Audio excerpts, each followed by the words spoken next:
Setelah mendapat kecaman dari buruh soal uang jaminan hari tua yang baru bisa cair di usia 56 tahun, Presiden Joko Widodo akhirnya bersuara.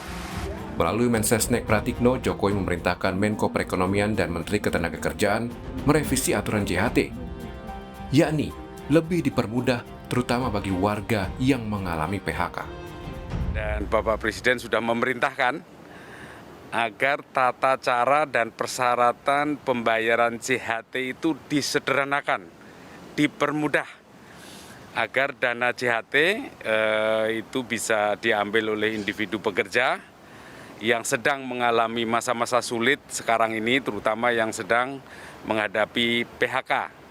Jadi bagaimana nanti pengaturannya akan diatur lebih lanjut di dalam revisi peraturan Menteri Tenaga Kerja atau regulasi yang lainnya.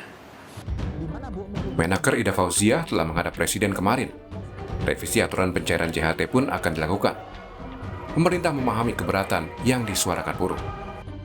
Lewat keterangan tertulis Kementerian Ketenagakerjaan, Menaker Ida Fauzia menyebut Presiden meminta regulasi JHT disederhanakan. Presiden memperhatikan nasib pekerja dan meminta agar buruh dibantu di masa pandemi ini. Sementara buruh meminta revisi atau pencabutan aturan JHT dilakukan paling lambat 1 pekan ke depan. Tim Liputan Kompas TV. Buruh mengapresiasi instruksi Presiden soal aturan JHT. Presiden KSPI Said Iqbal mengatakan revisi terhadap Permenaker nomor 2 tahun 2022 sama artinya dengan mencabut aturan itu. Dalam Permenaker yang lama, pekerja yang terkena PHK dapat mencairkan dana JHT paling lama 1 bulan setelah tidak bekerja.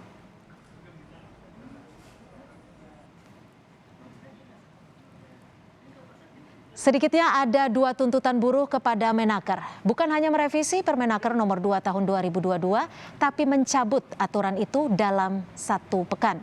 Jika tidak, buruh akan kembali berunjuk rasa agar aturan soal JHT ini dicabut. Selain itu, lewat Presiden KSPI, buruh juga meminta Menaker tak hanya bekerja di belakang meja, namun turun ke lapangan. Menurut Presiden KSPI, puluhan ribu buruh tidak mendapat gaji, namun juga tidak di PHK sehingga tidak bisa mencairkan JHT.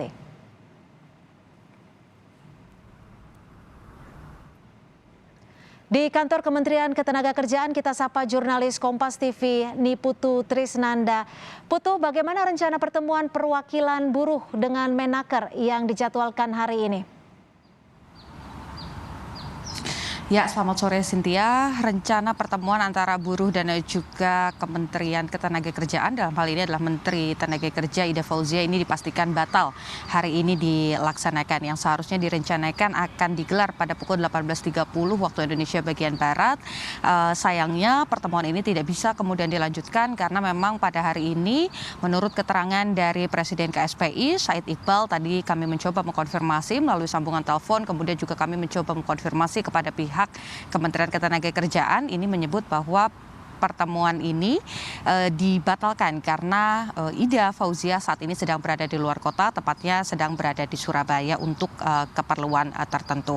Dan untuk itu meskipun demikian, meski aktivitas ini atau pertemuan ini tidak bisa kemudian dilakukan pada sore hari ini, Presiden KSPI Said Iqbal ini tetap mengapresiasi sikap dan juga keputusan yang kemudian dikeluarkan oleh Presiden Joko Widodo terkait dengan gelombang protes yang muncul karena adanya perubahan atau adanya peraturan Menteri nomor 2 tahun 2022 terkait dengan pencairan dana JHT. Lebih lengkapnya lagi, Cynthia dan juga saudara, berikut pernyataan Presiden KSPI Said Iqbal. Mengapresiasi sikap Bapak Presiden Jokowi yang mendengar aspirasi dari rakyat agar Permenaker nomor 2 tahun 2022 segera direvisi. Karena memang pada awalnya Permenaker nomor 2 tahun 2022 tersebut melawan peraturan pemerintah nomor 60 tahun 2015 yang ditandatangani oleh Presiden Jokowi dan hingga hari ini belum dicabut. Jadi Cynthia, ada beberapa hal yang disampaikan, poin-poin yang kemudian diharapkan juga bisa didengar oleh Menko Perekonomian Airlangga Hartarto ataupun juga oleh Menteri Ketenagakerjaan Ida Fauziah. Yang pertama adalah merevisi sesuai dengan kebijakan ataupun juga sikap Presiden terkait dengan Permenaker nomor 2 tahun 2022 yang isinya adalah nomor 1 membatalkan seluruh peraturan yang ditulis ataupun juga tercantum di Permenaker nomor 2 tahun 2022 yang dalam arti lain artinya adalah mencabut peraturan tersebut kemudian mengembalikan kebijakan ataupun juga mengaktifkan kembali peraturan Menteri nomor 19 tahun 2015 yang dinilai oleh para buruh ini lebih menguntungkan ataupun juga lebih berpihak kepada para buruh. Selain itu juga catatan lainnya yang diharapkan oleh para buruh adalah baik itu Ida Fauziah ataupun juga Airlangga Hartarto ini bisa betul-betul memperhatikan kesejahteraan para buruh yang terdampak pandemi dan juga mengalami PHK selama beberapa waktu kebelakang. Cynthia. Baik, terima kasih atas laporan Anda. Jurnalis Kompas TV Niputu Trisnanda melaporkan langsung dari Kemnaker, Jakarta.